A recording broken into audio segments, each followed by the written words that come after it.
On a donc expliqué la dernière fois le commencement et le début de la révélation au prophète Mohammed alayhi as-salatu was-salam.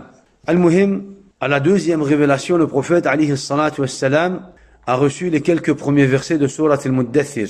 Allah Azza wa Jal lui dit: Ya ayyuha al-Muddathir, ô toi, le revêtu d'un manteau. Pourquoi est-ce qu'Allah Azza wa Jal lui dit cela? Allah Azza wa Jal lui dit cela car lorsqu'il avait reçu la révélation et qu'il était entré, qu'il était reparti chez lui, il s'était recouvert. Il s'était recouvert, pourquoi? Parce qu'il était choqué, il était épuisé. Il était épuisé, alayhi salatu wassalam. Et donc il avait porté sur lui un manteau. Alors Allah Azza wa Jal s'adresse à lui en lui disant: Ya ayyuhal muddathir, Ya ayyuhal muddathir, Qum fa'anzir, lève-toi et avertis les gens. Qum fa'anzir. Allah Azza wa Jal aurait pu lui dire anzir. Walakin Allah Azza wa Jal lui a dit Qum fa'anzir, lève-toi. Yani, le moment du repos a pris fin. Khalas. Yani, il n'y a plus de repos. Tu vas à présent passer à l'action. Tu dois transmettre. Tu dois te lever. Allah Azza wa Jal veut lui faire comprendre qu'il doit quoi? Qu'il doit se lever. Yani, qu'il doit bouger. Qu'il doit, d'une façon ou d'une autre, être prêt pour justement transmettre la nouvelle révélation. La révélation d'Allah subhanahu wa ta'ala. Qum fa'anzir. Lève-toi et avertis les gens. Avertis les gens de quoi? Avertis les gens du shirk.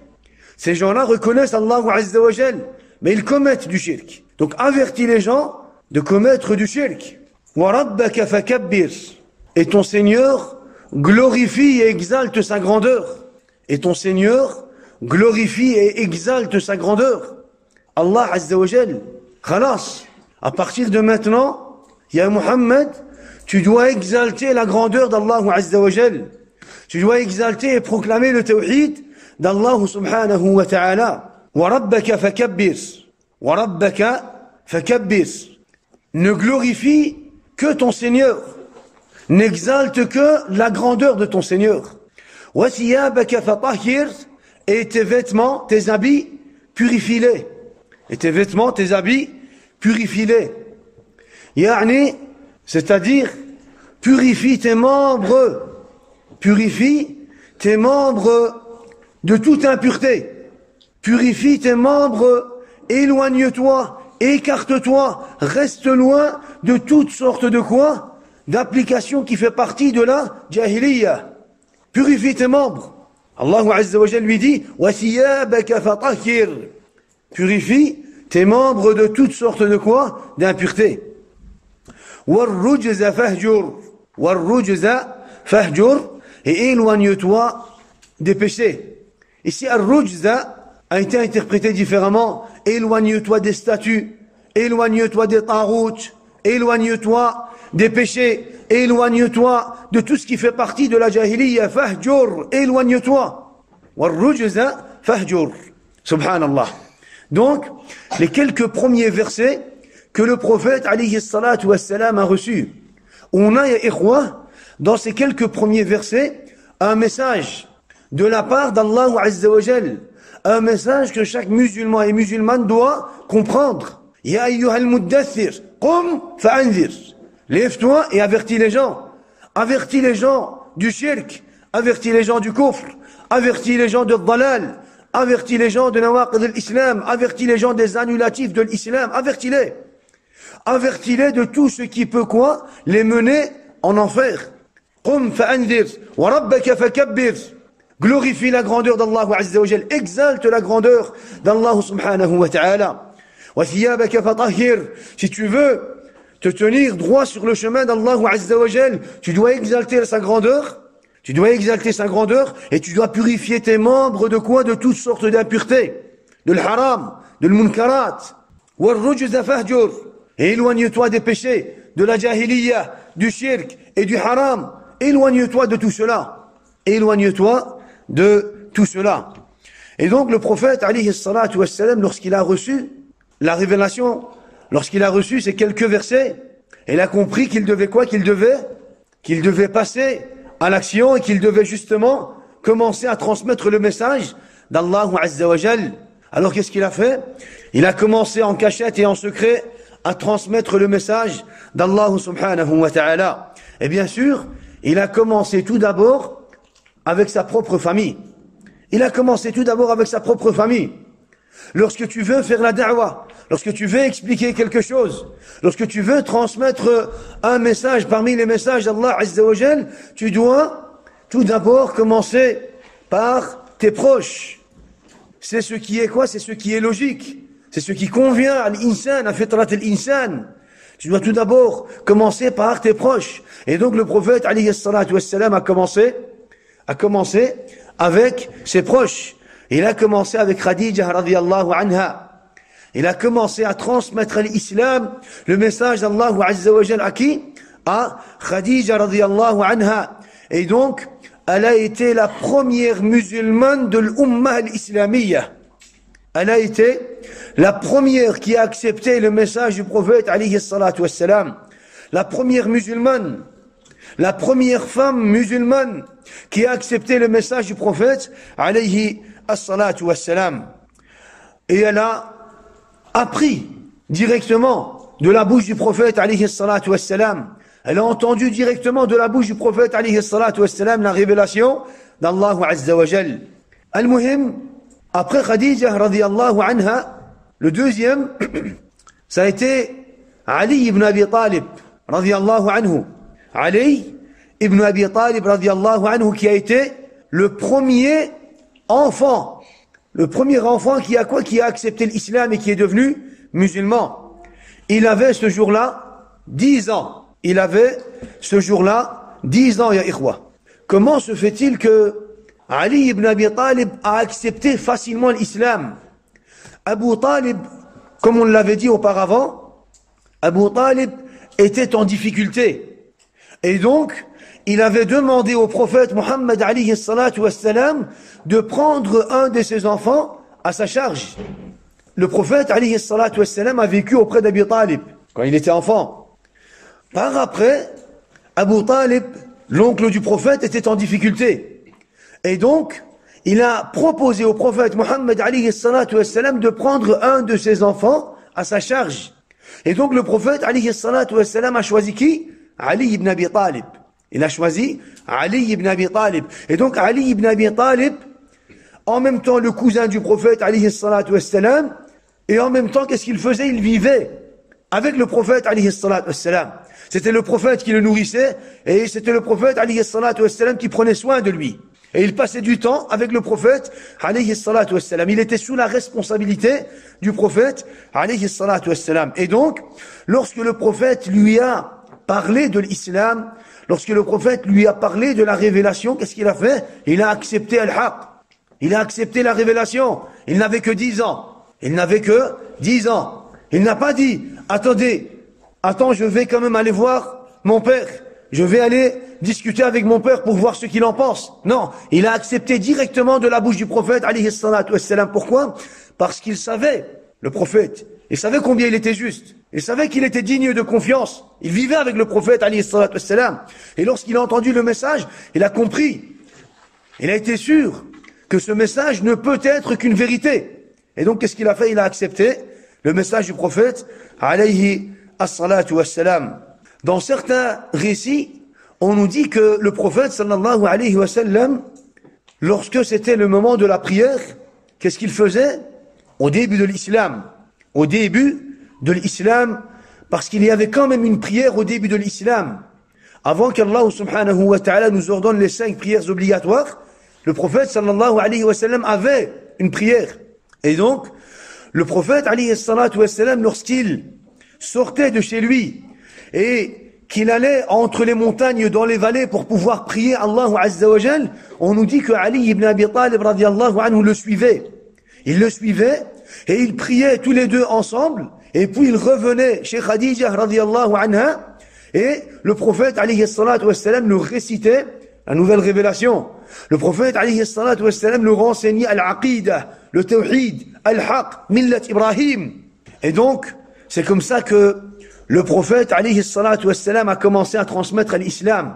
Tout d'abord à Khadija, radiyallahu anha, son épouse, et ensuite Ali ibn Abi Talib, radiyallahu anhu, son cousin, qui était sous sa responsabilité. Ensuite, Zayd ibn Haritha. Zayd ibn Haritha a accepté l'islam. Le prophète, sallallahu alayhi wa sallam, a appelé Zayd ibn Haritha à l'islam, et Zayd ibn Haritha a accepté le message du prophète, alayhi salatu wassalam. Zayd ibn Haritha était l'esclave ou le servant du prophète, alayhi salatu wassalam. Il était le servant du prophète, alayhi salatu wassalam. Donc il a été le premier des servants à avoir accepté l'islam. Zayd ibn Haritha, hibbu rasulillah. Il était le bien-aimé du prophète, alayhi salatu wassalam. Il était nommé le bien-aimé du prophète, alayhi salatu wassalam. Et c'est pour cela que Usama ibn Zayd a été nommé hibbu wa ibn hibbi rasulillahi alayhi salatu wassalam. Le bien-aimé et le fils du bien-aimé. Usama ibn Zayd. Al-Muhim, Zayd ibn Haritha a accepté l'islam et il était nommé hibbu rasulillah. Hibbu rasulillah. Il faisait partie, ya ikhwah, de la tribu de Bani Kalb. Il faisait partie de la tribu de Kalb. Il était tellement sincère envers le prophète et il aimait tellement le prophète, alayhi salatu wassalam, qu'il a préféré le prophète, alayhi salatu wassalam, à son père et à son oncle. Comment se fait-il? À la base, Zayd ibn Haritha, la tribu de Zayd ibn Haritha vivait au Yémen, du côté du Yémen.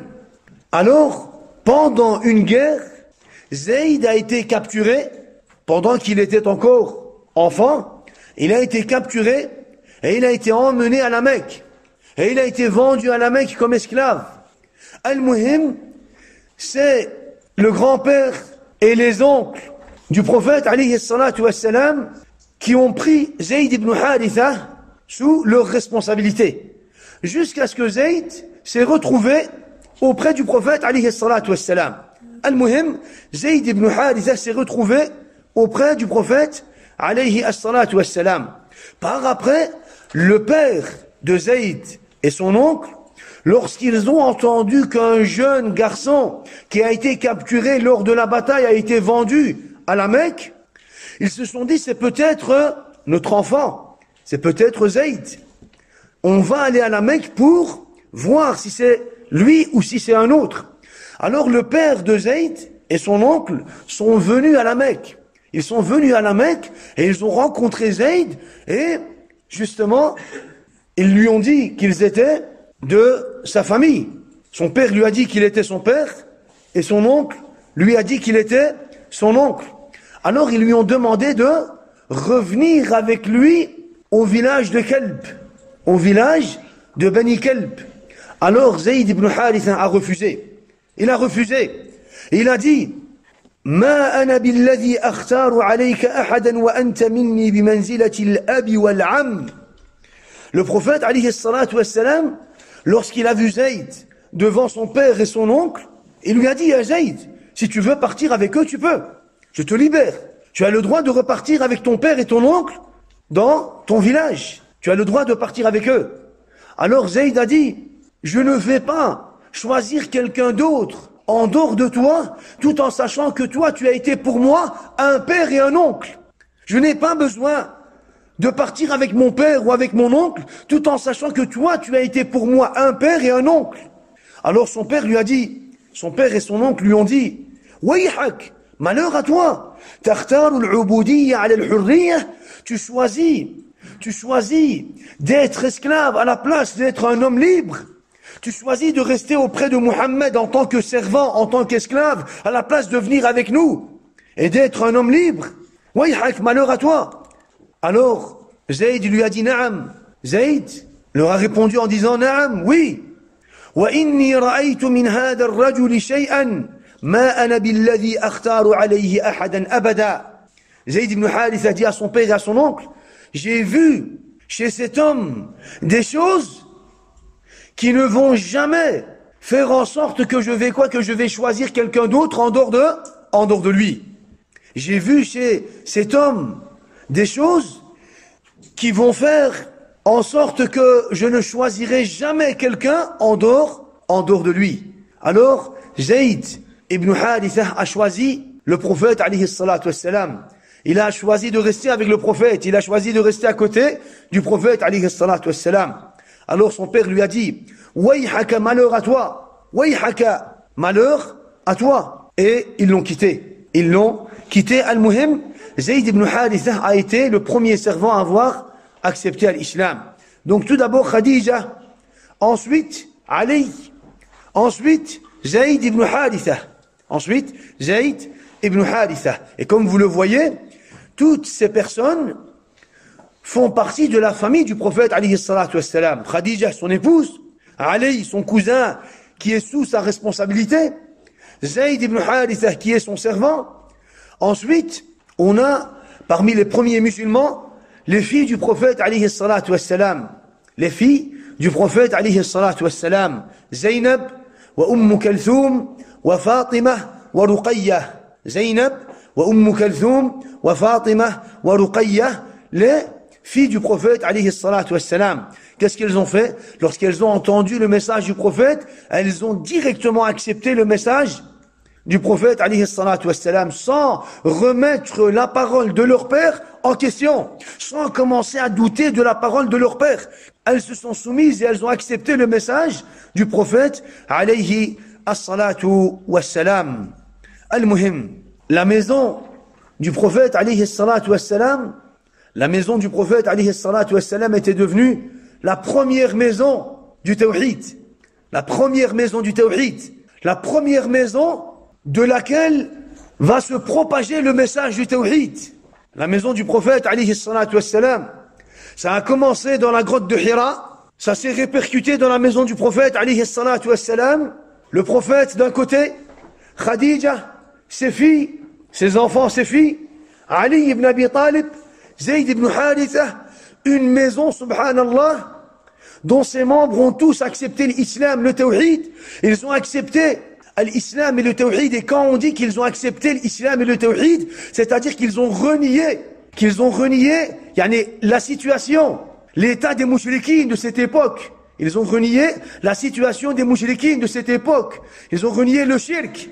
Ils ont renié les tawarit. Ils ont renié les mouchriquines. Ils se sont désavoués de cette société de jahiliya. Ils se sont désavoués des habitants de la Mecque qui sont quoi? Qui sont noyés dans la jahiliya, du haram et du shirk et de la turpitude et du dhulm et du kufr. Ils se sont désavoués de cela. Ils ont compris que les Arabes de la Mecque n'étaient pas sur la vérité. Ils ont compris qu'ils étaient sur al-dalal. Ils ont compris qu'ils étaient égarés. Ils ont compris qu'ils étaient sur autre que la religion d'Ibrahim alayhi salam, même s'ils s'attribuent à la religion d'Ibrahim alayhi salatu wassalam. C'est comme ça qu'ils ont accepté l'islam. C'est comme ça qu'ils ont accepté l'islam. Al-Muhim, vous voyez que l'islam a commencé d'abord par le prophète alayhi salatu wassalam, puis ensuite par le principe de quoi, ya ikhwa? De la famille. De la famille. C'est toute une famille qui a accepté l'islam. C'est toute une famille qui a accepté l'islam. Et dans l'islam, c'est comme ça. Dans l'islam, c'est comme ça. Le jeune homme, le jeune garçon qui veut se marier, ne peut se marier qu'avec une musulmane. Une musulmane qui a le tawhid. Et une jeune femme qui veut se marier, une jeune fille qui veut se marier, elle ne peut se marier qu'avec un jeune homme musulman qui a le tawhid. Allah Azza wa Jalla dit وَلَا تَنْكِحُوا الْمُشْرِكَاتِ حَتَّى يُؤْمِنْ. Et n'épousez les filles mushrika que lorsqu'elles vont croire, que lorsqu'elles vont avoir en elles-mêmes le tawhid. Et donc, la famille du prophète alayhi salatu wassalam s'était rassemblée sur quoi? Sur le principe du tawhid, sur le principe du tawhid. Al-Muhim, le prophète sallallahu alayhi wa sallam a continué à faire la da'wah. Et il a commencé par son ami le plus proche, Abu Bakr as-Siddiq, radiyallahu anhu. Abu Bakr as-Siddiq, radiyallahu anhu, il l'a appelé, il lui a expliqué le tawhid, et Abu Bakr as-Siddiq a été le premier homme à avoir accepté l'islam. Donc la première femme, Khadija. Le premier enfant, Ali. Le premier servant, Zayd ibn Haritha. Et puis, tabaran, on a aussi les filles du prophète, alayhi salatu wassalam. Et le premier homme, Abu Bakr al-Siddiq, radiyallahu anhu. Et Abu Bakr al-Siddiq était l'ami du prophète, l'ami proche du prophète, alayhi salatu wassalam. Abu Bakr al-Siddiq était l'ami proche du prophète, alayhi salatu wassalam, avant même la prophétie. Et donc, lorsqu'il lui a expliqué le tawhid, l'islam, le message d'Allah Azza wa Jalla, Abu Bakr al-Siddiq a accepté directement, sans remettre les paroles du prophète, alayhi salatu wassalam, en question. Et c'est pour cela que le prophète, alayhi salatu wassalam, a dit, ما دعوت أحدا إلى الإسلام إلا كانت عنده كبوة وتردد ونظر إلا أبا بكر ما عكم حين دعوته ولا تردد فيه. Il n'y a personne, le prophète sallallahu alayhi wa sallam dit, il n'y a personne à qui j'ai expliqué l'islam et qui n'a pas eu en lui un doute. Il n'y a personne à qui je lui ai expliqué l'islam et qui a senti le besoin de se faire la réflexion, ou alors qui a eu un doute, ou alors qui s'est posé une question, sauf Abu Bakr as-Siddiq radiyallahu anhu. Lorsque je l'ai appelé à l'islam, il n'a pas douté directement. Qu'est-ce qu'il a fait? Il a accepté le message du prophète alayhi salatu wassalam. Il a accepté le message du prophète directement, sans douter, sans remettre en question, sans se dire qu'il a besoin de réfléchir, sans se dire qu'il a besoin de se faire la réflexion. Abadan, directement, qu'est-ce qu'il a fait? Il a accepté l'islam, ashhadu an la ilaha illallah wa ashhadu anna Muhammadan Rasulullah. Abu Bakr as-Siddiq radiyallahu anhu. Et cela a été compté de ses mérites. Le fait qu'il ait été le premier homme à avoir accepté l'islam a été un de ses mérites, radiyallahu anhu.